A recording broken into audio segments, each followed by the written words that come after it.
Okay, thank you everyone for joining us today. We're just waiting for a minute for our other platforms to start streaming. But in the meantime, I will go ahead and start with a brief introduction of all of us and our organizations. My name is Sanan Sari Khan. I am the director of the Digital Spaces Project at Muslim Counter Public's Lab. Muslim Counter Public's Lab is a grassroots community building organization that uses the tools of research, writing, and organizing, as well as direct victim-centered support and advocacy campaign programming to challenge systems of oppression that are rooted in Islamophobia. Today, we are discussing digital repression in an increasingly authoritarian context. We just actually launched our digital rights report last week, which focused on the experiences of Muslim Americans on the various online platforms as they participate in their digital activism. This, of course, is not meant to exceptionalize Muslim American experiences online, but it is meant to provide more context with regarding their experiences so that Muslim communities' voices can be more included inside tech advocacy spaces. To join us today to discuss these issues in further depth, we've got an amazing panel for everybody today. I'm going to start in alphabetical order. We have Ms. Margari Hill. She is the co-founder and executive director of MuslimArc, which is a faith-based organization that focuses on human rights education and bridges anti-racism with anti-Islamophobia. Ms. Hill has a master's degree in history from Stanford University with a focus on Middle East and African history. We are also joined by Sufia Khalid today. She is a senior staff attorney at the Muslim Legal Fund of America in the Federal Criminal Defense Department. Sufia represents individuals and organizations in federal criminal investigations, at trial, on appeal, and post-conviction in national security cases. Sufia's work has focused on material support cases with numerous constitutional issues. Finally, we are joined by Sabah Firoz Uddin. She is an assistant professor in the Department of Language, Literature, and Cultural Studies at Bowie State University in Bowie, Maryland. Ms. Uddin holds a PhD in Women's and Gender Studies from the University of California, Los Angeles. Her scholarly interests range widely from global and post-colonial feminisms, gender in the Muslim world, South Asian diasporas, feminism and fashion, and gender, culture, and the media. Ms. Uddin was an Inclusion Imperative Visiting Faculty Fellow at UMBC in fall of 2022, where she explored the rhetoric of digital protest. And so today, the idea is to get folks in the different spaces of digital activism. So we have digital online organizers, we've got attorneys, legal experts, and academics who have focused on their research on digital activism and how this work changes narratives. So today, what we wanted to do was bridge all of these different kind of disciplines with the work that we completed in our digital rights report that surveyed Muslim Americans across the country regarding their digital rights, regarding their digital practices and their biggest concerns. So for today, what we wanted to do is start out with a simple question. This one is going to be to Professor Uddin, and it's about how do we define digital advocacy, right? Its goals, especially within Muslim communities, and where it falls short in meeting those goals. After Ms. Uddin responds, I want to get it to Margari and then Ms. Hill and Ms. Khalid. So Ms. Uddin, we'll start with you. Thank you. Hi. So, hi, everyone. As we started thinking about this topic, I wanted to really kind of think about, okay, but what do we mean by digital advocacy? And I thought, well, first, I think we need to define what do we mean by digital culture. And so thinking about the practices, the values, and social behaviors that emerge from our use of digital technologies. And then also really kind of thinking about, okay, but what are these social media sites, right? And I think the more obvious ones is we think about Instagram, Twitter, YouTube, TikTok, right? These sort of like primary social media sites. However, as I've been increasingly, I teach a class called Identity and Social Media, and my students who are in their early like 20s don't use those sites as much, right? And they talk about sites, Reddit, Discord, which is big among young adults and teens. Facebook is not relevant at all, right? This is something, and it's funny because I have articles from, talking about the Arab Spring, and it's as if it's like some ancient document to them. But what's also really interesting is these like new things called Fizz, for example, which only operates on university campuses, and they're anonymous, but you can post comments and things about what's happening on but it's kind of really important because students get doxxed very easily on these sites because it's all anonymous. So you can, and there's nothing with truth in it. Like you can put anything that you want. So my students kind of tell me about things in which people will write about other people just to kind of essentially quote unquote be mean, and so but what's interesting within this culture using these sites is we learn to communicate. We create, share, and consume the content, but also we craft and maintain an online self, right? Which might be very different than our offline selves, right? So there's that kind of distinction. And then also more important in this space, there is really a blurring of boundaries between the public and the private, right? Which is so that what we might say in the private is now openly communicated in these public spaces, right? And so many times the consequences. And so digital advocacy that operates within this space, right? Which is through hashtags, viral videos, and posts. So there's, I would say, two kinds of like meaningful participatory engagement where supporters can create their own content, right? Through videos, memes, infographics. But then there's also that micro activism that's happening where people can participate by liking, sharing content, or signing online petitions, right? Now, very specifically, I think for the Muslim community, I would say the young Muslims, both online and offline, are actively kind of taking part in this kind of what I call, Muslim self-making and talking back, right? Which is that they are really seeking to unsettle the dominant narratives about Muslims. And online in particular, Muslims are kind of framing their content creation as a process of undoing, this kind of pushing back against the mindset of the need to make concessions to Western liberal secularism, right? So there's this feeling among many Muslims under this kind of specter of war and terrorism that they have to disinvest from religion to show that, in fact, Islamic values are palatable to Western ideals. But these young Muslims are instead saying, look, we're asserting our Muslimness by kind of resisting the notion of a shared morality and political vision, and instead questioning the public's threshold of tolerance to diversity.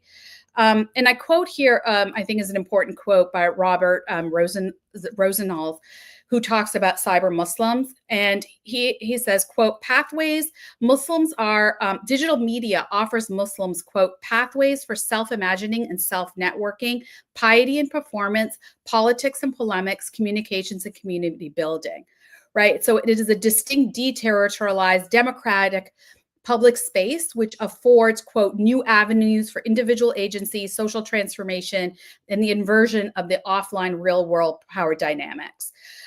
So I think the first kind of really early example, which was when young Muslim women started blogging about Islamic fashion, which I know some of you might think like, oh, what does that have to do with like digital advocacy? But right, this is way before like the commodification of Instagram. And these women were pushing back against the narrative that hijab and modesty cannot coexist with fashion. And so their blogs, they were autonomous, they were without corporate interference, and they were really successful in intervening in both sartorial discourse and also this kind of general discursive narrative about, oppression and women in Islam. And so I think in terms of falling short, where we can kind of address, in the next like hour, is thinking about one, this monetization of the online space, right? So which places limitations on what we say, and thinking about just modest fashion influencers, now they're limited by what they show, what they wear, because if it's on the BDS list and or if their corporate sponsors are, against what they're trying to say, then that limits what they can say or not say. Also kind of disunity within the Muslim community, right? Like, do we all collectively agree on what we're advocating for? That's also, right, when we talk about advocating within a Muslim community, what do we mean by that, right? And so, like, for example, one of my students, I think I'm going to quote here, said something: a movement, quote, must be able to self-moderate, communicate its code of conduct, and differentiate itself in the face of outer group intrusion, right? So what are the ways in which, what is our code of conduct, right? Like, how do we as a group are going to see ourselves as we represent ourselves to others? And the question of impact, right? Like, how important, where is there an impact? Are we operating within a silo? Like, it's a lot of people I interview for my projects, I'll say it's just an echo chamber. The only people listening are the people that we all believe the same thing, right? But two people I'm going to quote who I've interviewed in Birmingham, UK, which is a lot of my research is in the UK. He was an artist, and he said, we need to see the work of, like, what's happening online as this opening chapter in a text. Like, it's introducing the contradiction, which is, and he uses the word, the memification of an online third space, which allows a new form to speak in accessible, quote unquote, condensed way, right? So it can express a complex thought, but in a visual way. And another animator who says, liken social media to like a Trojan horse. It's getting in with a pretty picture, right? And so both would say it's like merely an introduction of thought, but action happens in the real world. And I'll leave it at that for now, and then.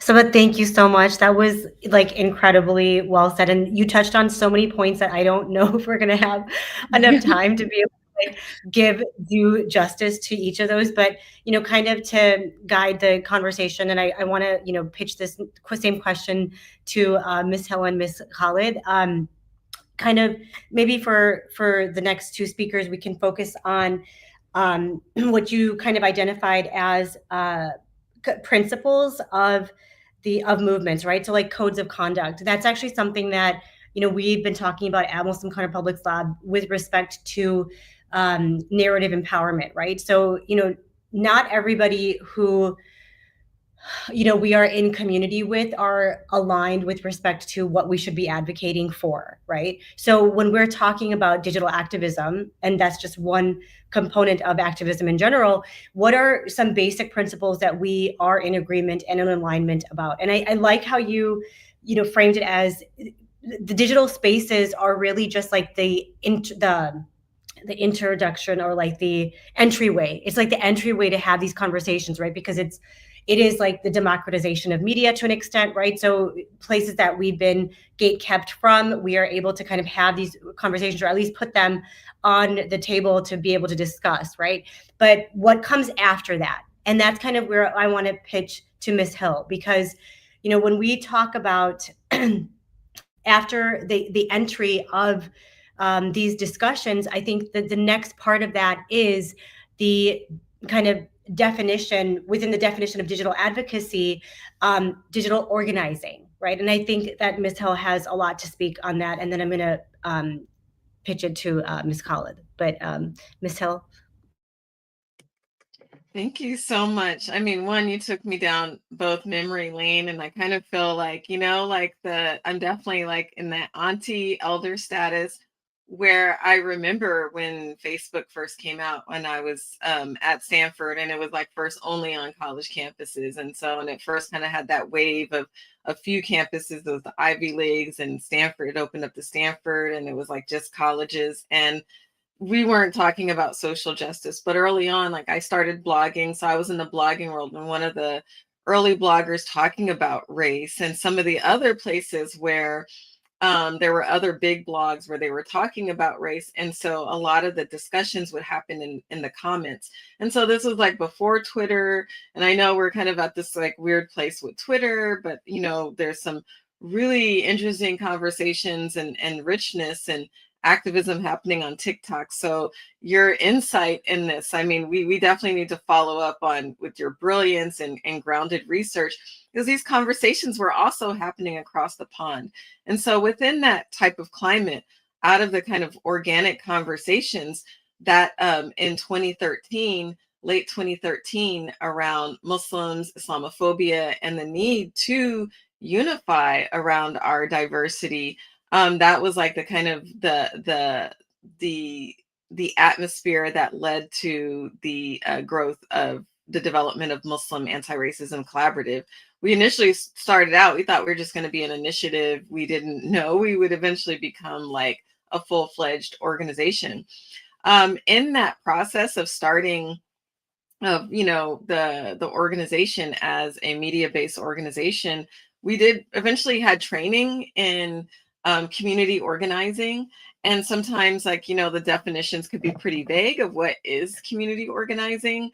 And community organizing is basically like people from a community who have a shared problem coming together to solve, like to develop a solution. And the foundations of community organizing, whether this is, and often like with community organizing, the foundations are the relationships and like one-to-one relationships of the organizer with leaders, and building the leaders who have people, like the leaders could be your auntie who takes care of the food line for iftar, or can get the other aunties out, and who can contact people in the community. So leaders doesn't have to be like a charismatic person. But so the foundations, like when we had that training, and then initially I didn't know where we stood as a human rights education organization, but we took that power building strategy, and then we learned about digital organizing. And there were already platforms doing that kind of work, like Move On, Color of Change.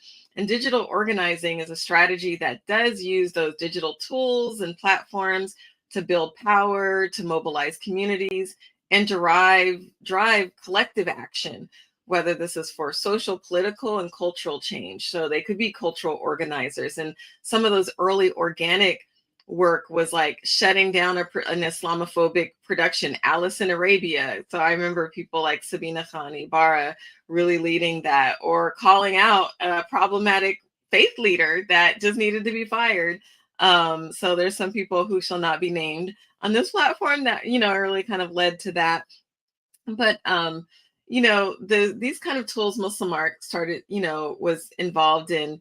The relationship building, where using hashtags allowed us to come together, and we had started to understand community issues. So utilizing email, the social platforms, and Twitter before it became X, it's forever be Twitter for me. And that we mobilized around these conversations using the hashtags, the storytelling, live conversations, and developing curriculum.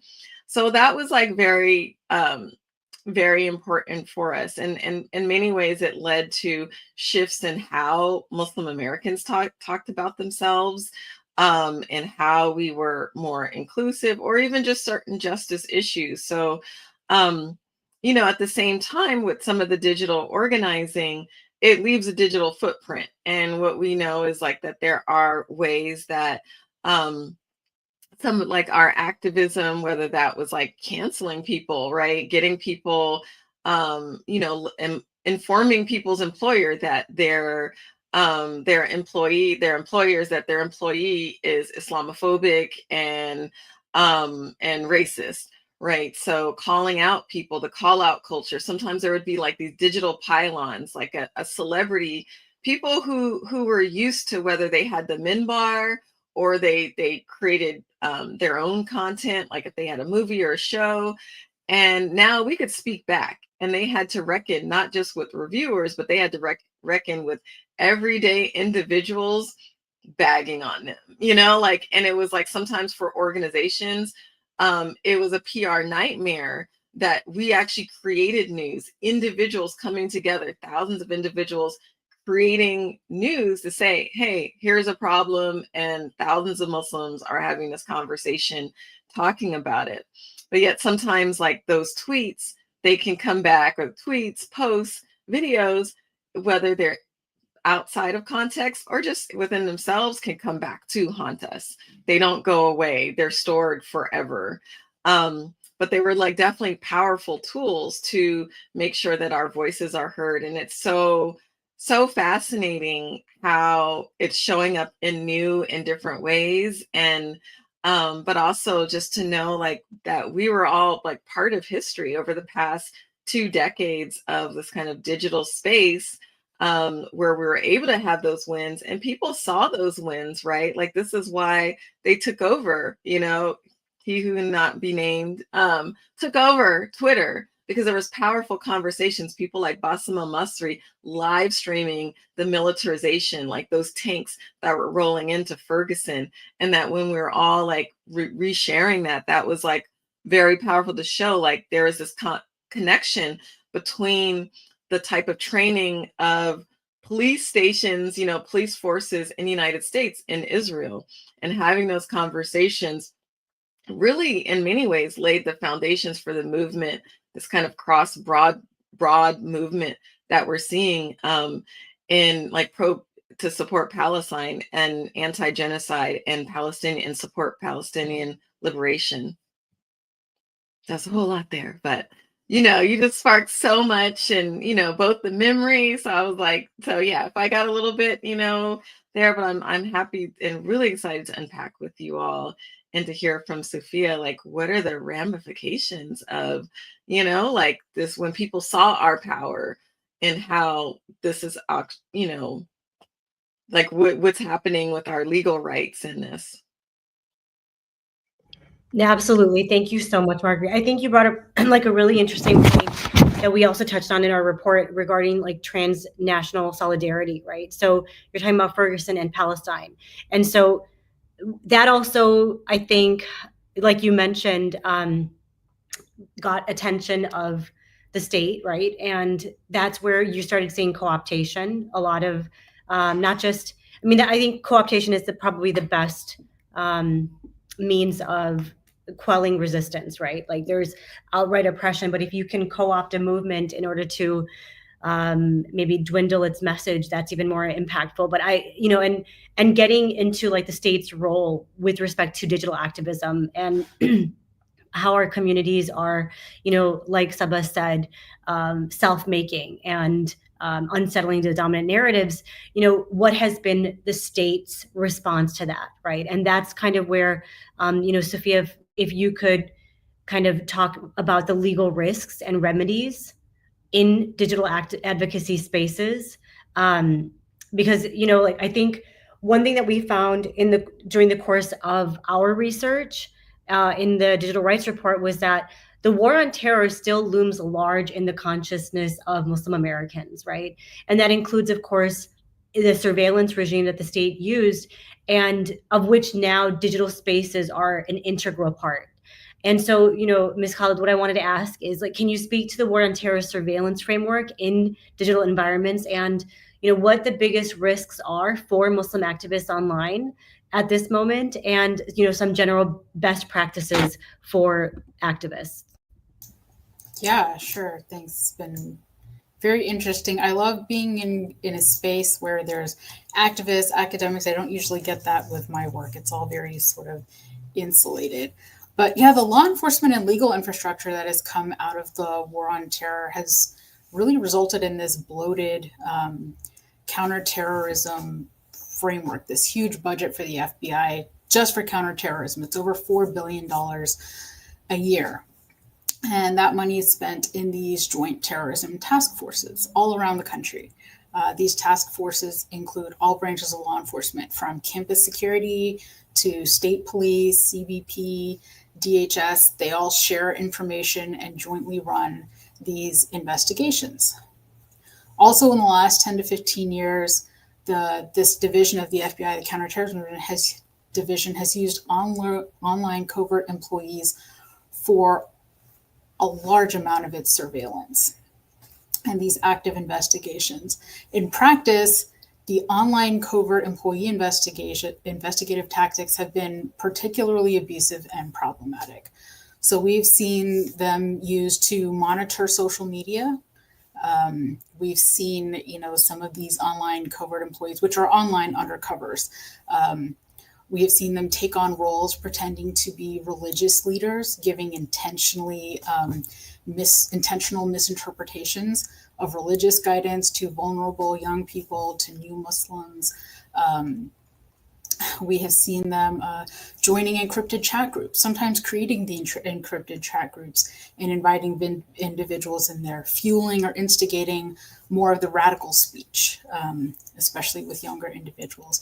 So a lot of this is, it's been happening online, right, and targeting these younger people. And so now we're at a place where these investigations are they're so massive, they're so easy to do, and they present a lot of problems. In talking about material support more specifically, right, there's been a lot of conversation around that, a lot of activists. We get questions pretty regularly from people that are now worried about their political speech or religious speech online, questions about entrapment. The material support legal framework has also been vastly expanded, especially in the last 10 to 15 years, with very little interest or oversight from the public, because in that period of time, it was happening in the context of ISIS investigations. So ISIS online, or, people that were discussing ISIS, and there wasn't a lot of interest in that because it was so niche, and people just sort of went, well, of course they should catch the ISIS people. And there wasn't really a lot of focus on what they were doing in those investigations.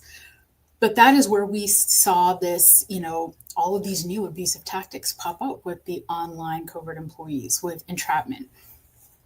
And it's very difficult to argue entrapment now. We see, 18 to 24-year-olds targeted online very regularly, individuals with autism or mental health issues, people that are new to the space that may speak, like Sabah was talking about online, speaking differently online than they may typically in the real world, are easy to rile up and say things they probably wouldn't say in person. But entrapment has not worked as a defense in a material support case since 9/11.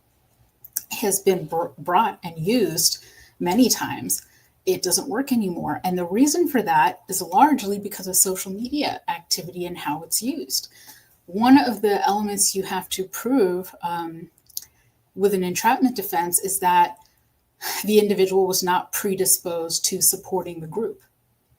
But predisposition has been proven, by the government, by people that liked social media posts by the designated organization, we're sharing social media posts by the organization, we're just posting statements in support. And that, in the context of ISIS might seem very niche. That exact same legal framework applies to Hamas and PFLP and Palestinian Islamic Jihad, which has mass appeal. Most people, have probably liked or shared a lot of these posts or made a lot of these posts themselves. And so this framework, this expanded counterterrorism framework, these investigative tactics and practices, this MST law that has been advancing, over the last 10 years, that all applies now in the context of Hamas. And so in terms of navigating this, for individuals that reach out, so we say get specific legal advice. Generally, don't leave your speech up for interpretation, or, more specifically, don't leave it up for misinterpretation. There's a difference between saying things like, support the resistance, or sharing a story about a 5-year-old who was killed in a bomb blast and saying that you stand with that particular person. We've seen individuals that have been reported to the FBI because of their online political speech. And once that happens, and we recognize it's happening in an abusive way, right? There's cancel culture on our side, right, that works, but the cancel culture is 10 times more resourced on the other side. And so we see a lot of young people's speech getting reported to the FBI. And once it's reported, there's a whole list of things that can happen. Either it in the rarer case, it's just completely dismissed, or it needs to initially be investigated and looked at, and they subpoena the account and they look at it. Or in that case, they often want to do an interview to learn more about it. Sometimes it triggers a full investigation. Sometimes it'll trigger one of these online investigations where they may approach the individual, with and so people, have a lot of fear around that. But I say, what we tell clients in our office is, if you have concerns about your past speech that you're intending to make, is to reach out to an attorney with First Amendment experience and they can give you specific advice on how to do it safely, what your risks are specific to you, right? A lot of what we're seeing now is it's different. For immigrants, it's very different than US citizens. And so you want to get that advice early on.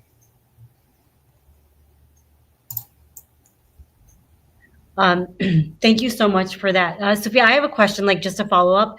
And it's, getting into, you kind of talked about the trajectory of, post 9/11, you have ISIS and entrapment and how it's, it's not a defense that has worked. But we're talking about like the mass appeal of movements now and how that has, it has more attention on it than like, say ISIS ever did. So my question for you, a brief one, but, where do you see like the trajectory of online repression going, right? So like, we've seen it recently, from the digital rights reports perspective, like we saw, Muslim Americans talk about reports regarding their shadow banning and deplatforming. So, kind of, low risk type of retaliations, right? Employment obviously impacts as well.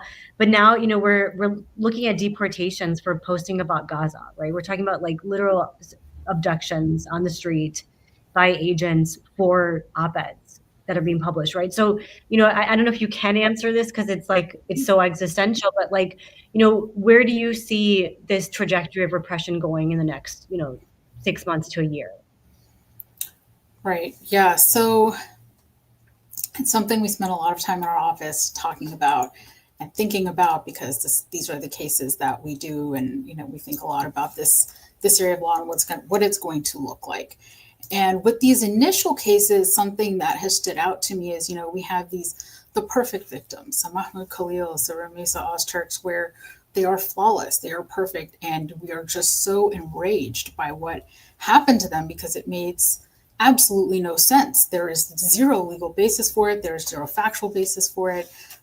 There is nothing even unlikable about them. So how can that happen? But in our cases, what the prosecutions tend to look like is it's the imperfect victims, right? So we are particularly worried about going forward is what the material support cases related to Hamas, PFLP, these groups is going to look like, because there are two potential types of prosecutions based on what these counterterrorism investigations have looked like in the past and what the new October 7th task force that the DOJ National Security Division has launched looks like. And that task force, just really quick, was created specifically to look into Hamas related material support crimes, terrorist financing, all of this stuff related to October 7th and post October 7th. The domestic US-based focus looks like a focus on, from who they've staffed in it, a focus on funding, maybe nonprofits, but the finance part. So the first typical case, we see are very young individuals, like I was mentioning, often with some type of mental health challenge, engaging in radical speech online, and then possibly also donating to individuals in Gaza, right? And that's just because of the way material support law has developed. It now can include speech if it's done in very particular ways. And your speech can often be used as the circumstantial evidence to support a theory of material support for other types of donating or other types of support that are given. The other type are nonprofits or other organizational efforts that are raising funds and donating or providing services directly in Palestine to individuals in Gaza. We're in this sort of emergency conflict situation, and there's this whole robust framework of vetting and all of these rules and laws that you're supposed to follow before, really giving to anyone in these zones to be totally safe. That can't be done a lot of the times by newer, smaller organizations. And so we've seen a lot of that activity as well. And then going back to, how people speak online, from what we've seen with this sort of flood of online covert employees. And remember, federal criminal investigations take 2, 3, 4 years. And so, from the time they start till when they're brought, all of these different things are happening, right? There's surveillance, there's several online covert employees being approached, there's different groups being created. And so we really emphasize, seeking legal advice, education, right? I think education on this area of law is really important because that's where that's where the empowerment comes, right? If you can really understand how the law works, exactly how to do what you want to do safely, and you can look out for the other people in your community, maybe the newer activists or more isolated young people, and then committing to standing together. When that imperfect victim case comes, the whole community can't turn their backs and everyone runs away. Like, these problematic ISIS cases that came out, they were really sympathetic if you got into the facts, but just nobody cared or wanted to see anything to do with it. So recognize we're going to have imperfect victims and we need to be ready to stand with them. I think that is a super powerful point that you're making with respect to, what is the community's obligation, or how do we support members of the community who, are not imperfect. And the point that you're making about the imperfect victims even having sympathetic details that people didn't want to hear about.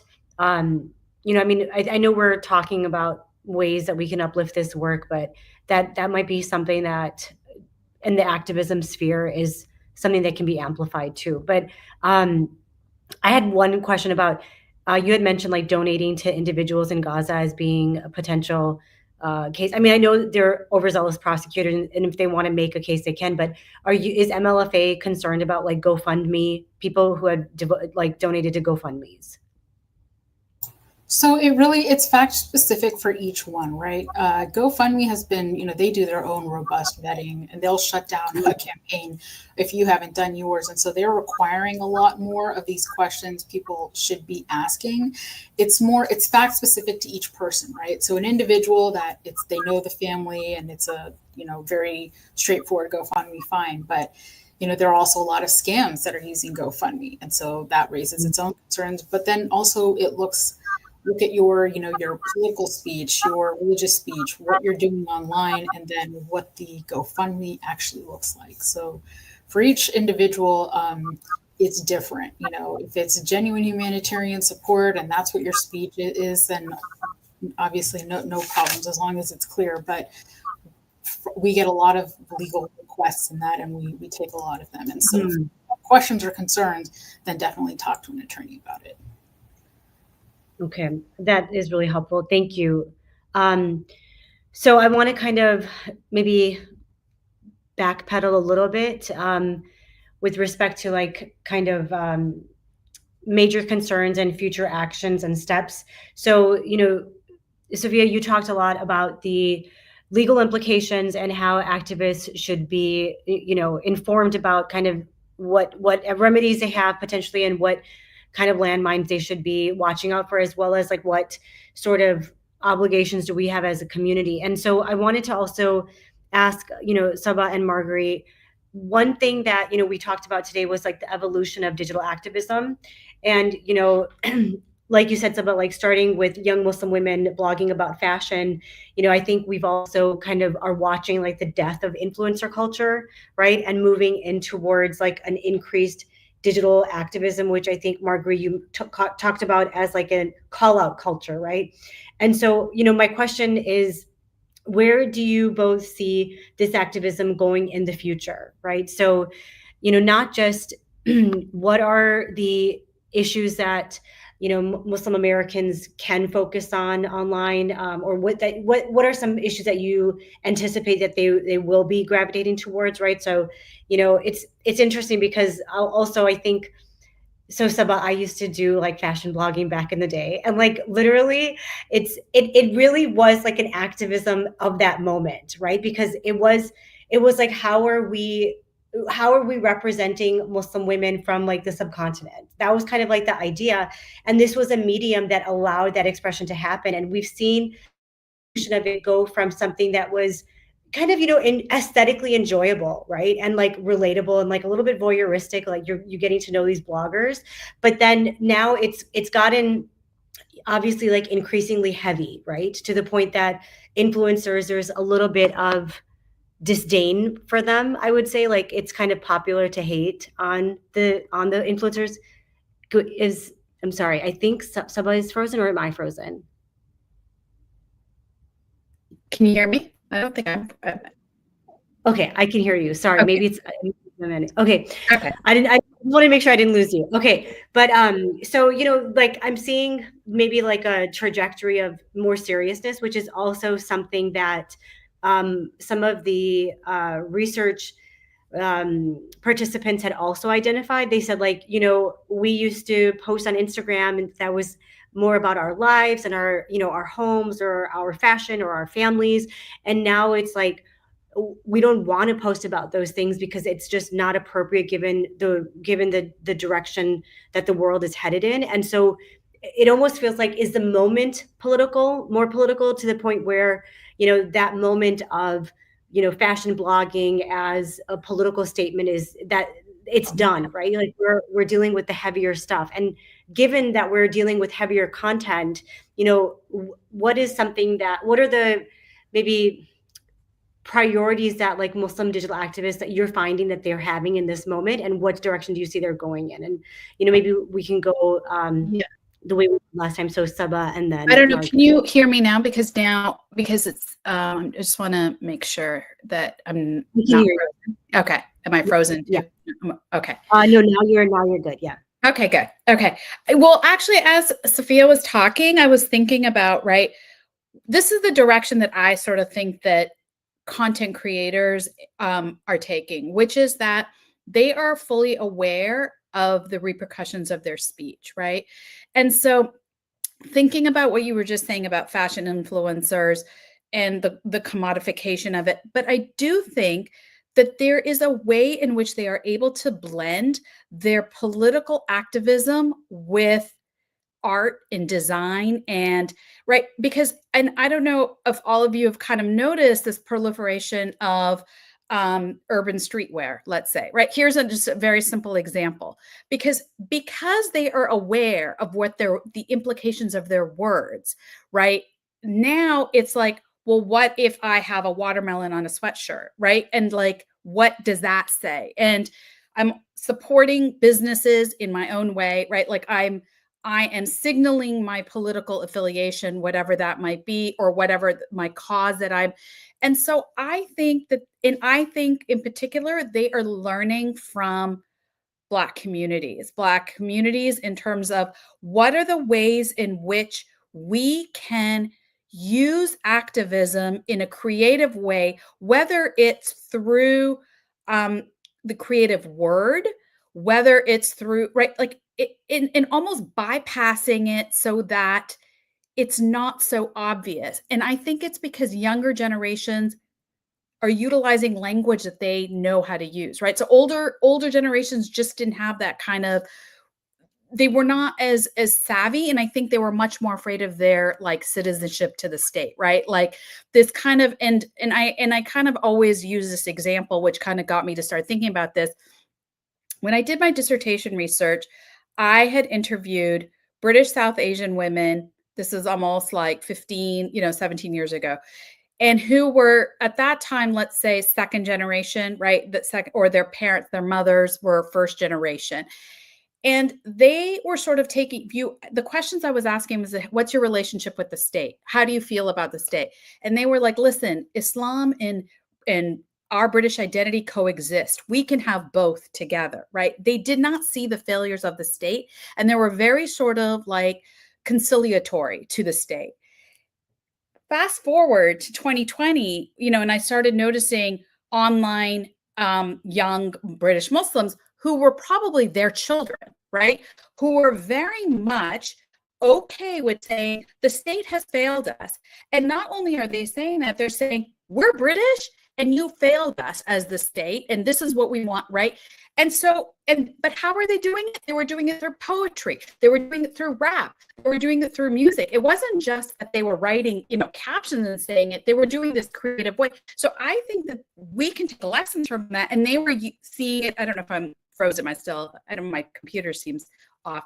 And so that's where I sort of see this, that they know how to negotiate digital media in a way that some of the, we don't. And they can see, oh, we can't use the word Israel. Well, let's just take out lettering, or there's so many ways in which they seem to navigate this space in a different way. And so, and as much as I can see that, you know, what Sufia is saying, and it's quite frightening, actually, some of the things that you were saying, like, I still think they are figuring out ways how to navigate it. And so, I don't know, maybe I'm hopeful in a certain way. So. No, that is super interesting. Like, and I think it also rings true because when you look at, I mean, you're talking about even younger generations like moving away from TikTok and like more being on like Discord and Reddit. And it's funny because it's like, but any platform that like millennials get on, and for like Gen X, I can't even like, but like millennials, anytime millennials get on a platform, like once Gen X is on it, it's over. But once millennials get on it too, it's like, bye, see ya, you know, like, so they were on TikTok, like, and I'm talking like Gen Z, you know, now Gen Alpha, right? But like, and you can see it even in their discourse because like millennials are like so embarrassingly literal, right? And so, and they're hostile too. And like they're hostile and they're literal.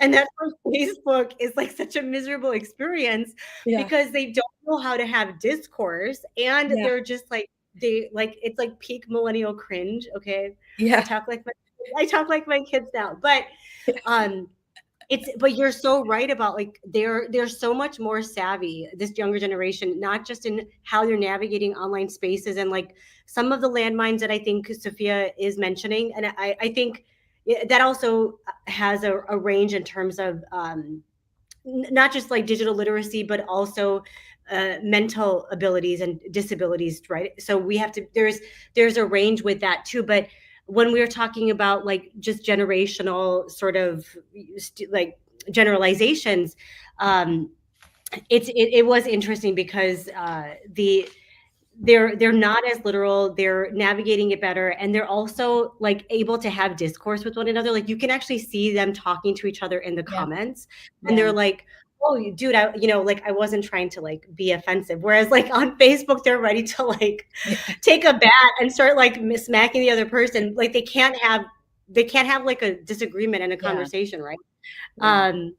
But yeah, I think the evolution of digital activism, like you're talking about, and the faith in, the younger generation being able to navigate this, it is a little bit hopeful. But I mean, I do think obviously we have our job to do as like community members, and especially with respect to the perfect victim narrative. But, and then, Margari, I wanted to ask you, like, as an organizer, as an, anti-racist, somebody who's bridging anti-racism with Islamophobia, anti-Islamophobia, what are some, in the realm of like digital organizing, some priorities that you see activists in the community sort of maybe prioritizing now and like maybe in the immediate future? And I acknowledge that, this goes towards, the code of conduct principles that we're missing as a community that Sabah also pointed out. And that's also, I think, something that we do have to work on collectively as a community. Like, what are our code of conduct principles? Like, what are the issues that we are prioritizing and how are we tackling them? But, as an organizer, I wanted to ask you, like, what do you see as being maybe priority issues for activists and communities, and how they're going about pursuing them? Yeah, well, the historian in me is also like kind of chiming in. So I just wanted to weigh in a little bit, like one, it's like, history is not, like it's not progressive. Like things aren't, people aren't necessarily evolving, like they're adapting. And when you see each generation, right, it's like, so I'm Gen X, but, and it's also like, like my mother grew up in, like my brother was born at the end of the civil rights movement, right? So 1968. And I'm coming from a tradition as a Black Muslim, I'm coming from a tradition that rejected white supremacy, that was critiquing empire. And so there has always been that kind of countercultural, like our elders in the Black Muslim communities, they were Panthers. They were part of the Nation of Islam. Like they were subjected to COINTELPRO and like just, like, and many of them, like either they were political prisoners and some of our, one of our most prominent leaders, right? Like Jamil El-Amin, who started out as, SNCC, right? Like Student Nonviolent Coordinating Committee, to Black Panther, to becoming a major Muslim leader in Atlanta who is wrongfully convicted. So it's like that important type of history, right? It's like an institutional knowledge and the legacies of resistance, right? And the ways that people use culture, music, dress, and collective, like that's something that when I see when I see organic intellectuals actually bringing up some of that history. But what I do find like within Muslim communities itself is like sometimes like there is that kind of erasure of aspects of our community, you know, and even misinformation. Like there's a Malcolm X speech that was like absolutely AI. And I was like, are you guys kidding? You can't see it. So it was just like, but that was spread throughout Twitter, Instagram. But you know, so it's like, how do we kind of understand that and connect it with what's happening on the ground? You know, like there is like when you're on college campus and campus organizing, but yet like some of our most vulnerable communities are those who are working class or those who are legally vulnerable, right? Like the state really comes after incarcerated people. If you have a vulnerable legal status, whether a citizen, as somebody in the criminal justice system, caught up in that material evidence could actually be used against them in harsh ways. And often like those stories, like we're not doing that work. I mean, I know like at UCLA, like they do work on like prison education. You know, so there's like some campus community like where they're taking the discourse and then they're organizing, right? And then they're able to connect with other student groups or other people on the ground.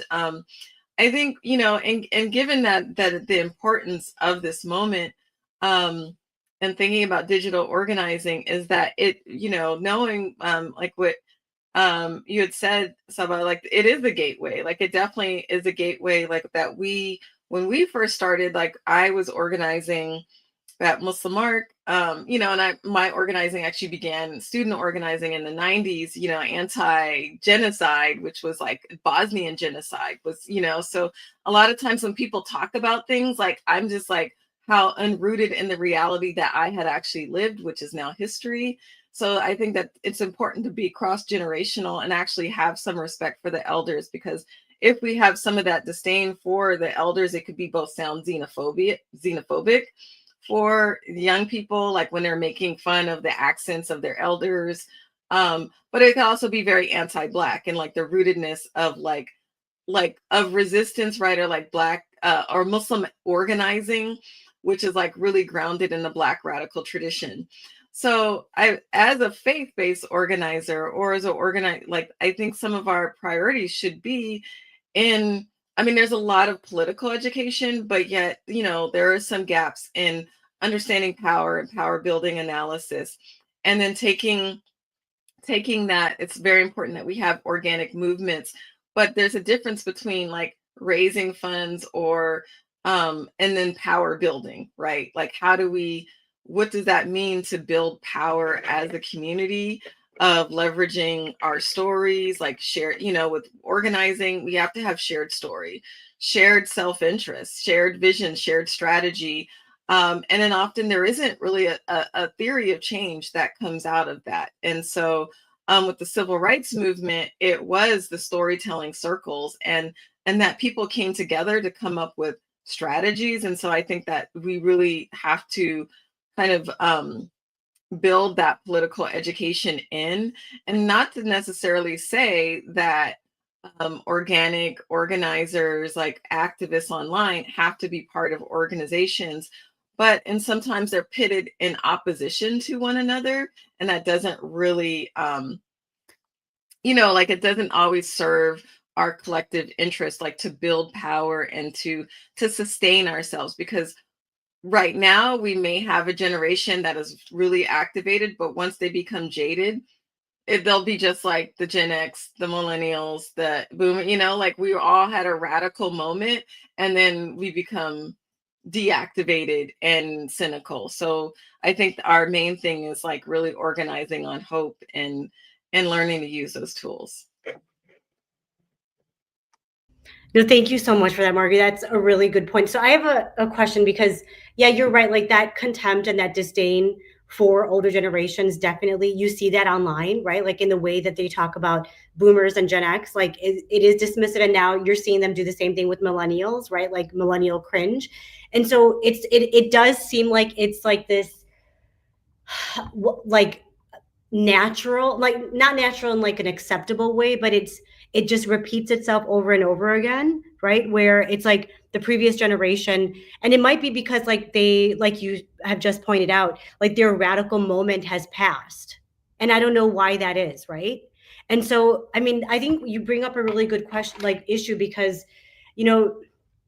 what does, like, how does this sort of like contempt for previous generations, right? Like, and right now, like there's not just contempt for like boomers, there's like outright resentment, right? Like they're being blamed politically for the situations that we are in, because they're like, you guys had this kind of philosophy where you wanted to like bring up the ladder from underneath you so that nobody else could climb up, right? So you're seeing that kind of discourse also take place.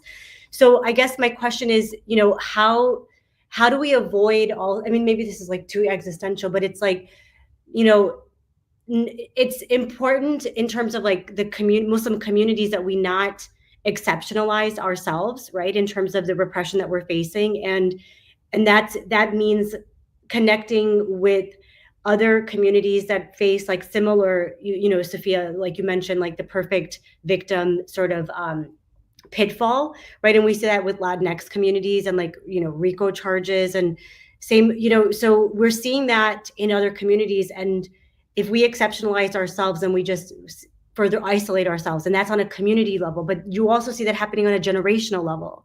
And these discourses, they are happening online, where, not only are we isolating ourselves and on a community level, but we're also kind of, like you mentioned, like dismissing previous generations' work because it's like their radical moment has passed. And in that, we are losing like the history of, for example, like you mentioned, Black activism in the United States, which, it intersects with Muslim activism. And how are we supposed to collectively move forward if we're going to like participate in the erasure of one of the most important parts of our history of movement building, right?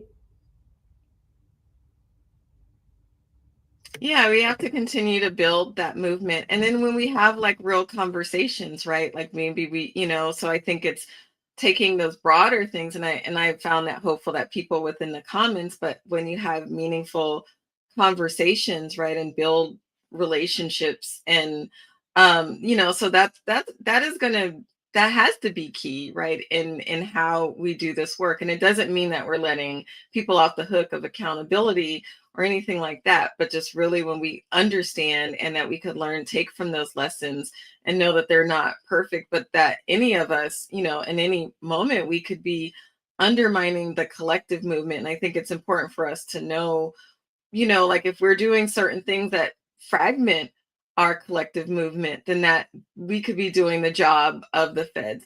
Also, just, to make sure that we kind of expand, because we know like some of this is transnational. It's not just US government. These are other governments that are also taking in part and benefit from us being a fragmented, divided community that can't speak to power, and that the repercussions of what we say can also have implications on where we travel, where we go, and the relative safety, not just in the United States, but we have US citizens who are disappeared in other countries. So it's so important that we actually utilize our digital tools to strengthen our connections so that we could advocate for each other in any of our vulnerable statuses, because that can actually come out at any time.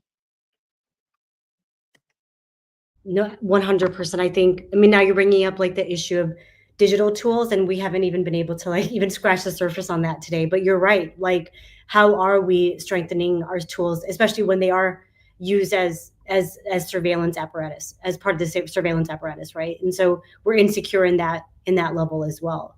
I think we're at time today, but I wanted to thank I wanted to open up the floor in case anybody wanted to add last comments or. Actually, I just wanted my question of like the question of shared vision or shared story that Marjorie brought up, right? Because how, I think that's a question to like, because I don't think we would have the answer to that, but the question of what is our shared story? What is that, right? Because a lot of us who come from varied immigrant diaspora communities, right? That vision and story is very different, right? And so between the intersectionality of race and class and ethnicity, how do we collectively come up with something where we can organize, right? So I'm just sort of thinking it's very different when within, let's say, South Asian communities, some argue that why doesn't the Kashmiri issue get enough attention, let's say, right? And so, thinking about when we want to, returning to the point of, what is when we're advocating within the Muslim, do we all even agree to what we want to advocate for, right? And so, and how does that, and I mean, there's so many ways we can think about it, right? Like gendered empowerment, okay, some agree, some don't agree, right? Like how it isn't just one issue that we all can kind of collectively say we agree or disagree. And sometimes I do wonder, well, what does that mean in terms of further activism? When we don't even have a shared past, actually, all of us, because we all have different pasts. And so how do we come together? That's just something that I was thinking about as we were sort of, as Marjorie was talking, like thinking about, how do we all, even just the four of us, I'm sure we could come up with different ways in which our past has informed the way that we think about things, right? And so then do we collectively agree on whatever issues that they are? And I don't know how we can even do that for the larger Muslim community then. I mean, the biggest issue is we can never even agree when Eid is, right? Like, that's sometimes, so like, how do we even come together on much more larger, salient, like important issues? I mean, yeah, and that's like the challenge that we see, not even just on digital spaces, right? But in terms of Muslim coalition building, right? Like look at all of our Muslim organizations and look how poorly unprepared we were for this moment, I would say, right? I mean, and I don't even know if it's really like the fault of them being unprepared as it is like just having like the cards like stacked against you. Do you know what I mean? Like in terms of if this was like, the war on terror has been in effect for what? It's like 25 years, right? And so the apparatus is there. And so how much preparation can you even have? But, maybe there isn't enough, right? But then that still gets to the question that you raised about, which is, what are we collectively agreeing on as advocates? And we don't know. We don't have that code of conduct and those principles that you mentioned that are necessary to guide us in terms of our advocacy priorities. And then, so I mean, I would love to. Really quick, I think it's so important because there is a kind of community organizing strategy of shared stories and expanding self-interest and a particular type of methodology. So I think it's very important that we actually have more organizing, power building training to actually create those spaces for dialogue, to have those shared interests so that we can carry the stories so that people know what's happening in Kashmir and can see the common cause of that.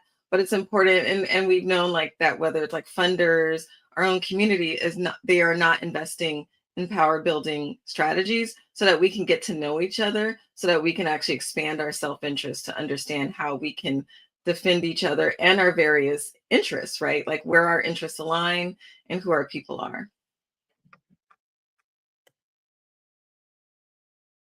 I think you just like created like a work stream for us, Marguerite. And I really mean that. I think that I know we were talking privately, so but if we can make this into like a working group on digital activism, I mean, I think it would be amazing. And because I'm already thinking of, two things that we need to kind of expand on, and we obviously don't have time today, but, one is, what are we agreeing to advocate on? And then two, Marguerite, what you mentioned about, the history of, or the erasure of our histories and like our shared histories and our maybe not shared histories, right? And that can be generational and inter-community.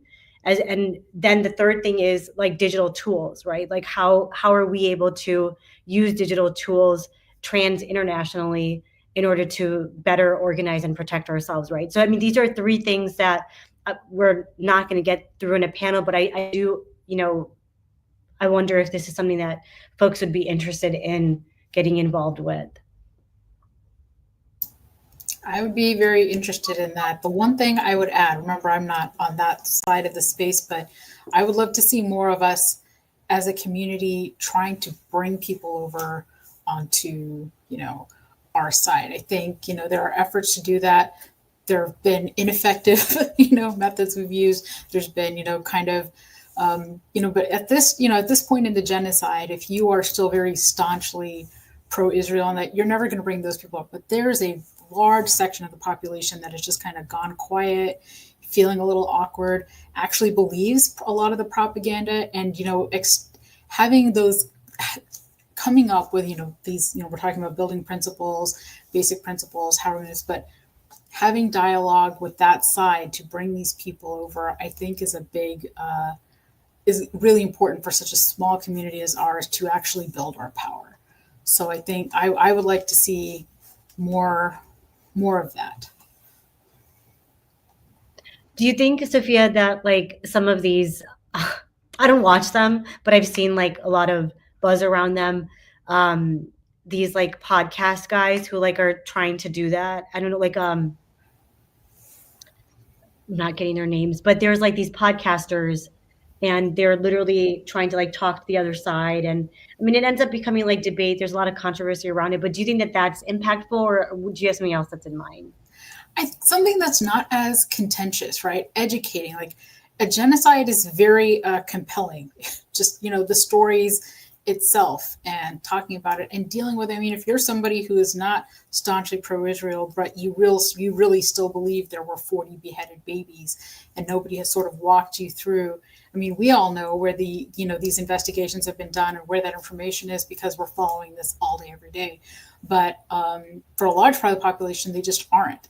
So, some effort there, I think, would go a long way.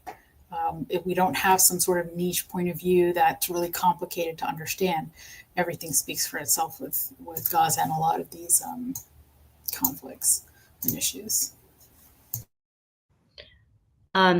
That is super helpful. I'm going to actually follow up with all of you with a list of these 5 things that I think we've kind of identified for like maybe future work. But this has been, I don't want to take more of your time. We're already like almost 10 minutes over, but this has been like an absolute honor. I'm like just a huge fan of all of your work. And, we're really looking forward to hopefully continuing this conversation and continuing this work through a working group. And, I would love to do more regular panels and get us into more conversation and see what kind of progress we can make on all of the issues that we identified today. But yeah, thank you so much. Any last comments or anything? I would encourage everyone to read Muslim Counter Public Lab and Sana's new digital report. It's fantastic, really critical work. I got through it over the weekend. I think if you're interested in anything we were talking about today, you would really find a lot of value in that report. Thank you so much. So I'm gonna follow up with you guys. So you're gonna have to listen to my emails or read my emails because I'm not gonna leave you alone. This has been really amazing. And thank you so much. Thank you for having me. I appreciate it. Thank you. Margari, I can't hear you. Thank you so much. Can you hear me now? I can hear you, yeah.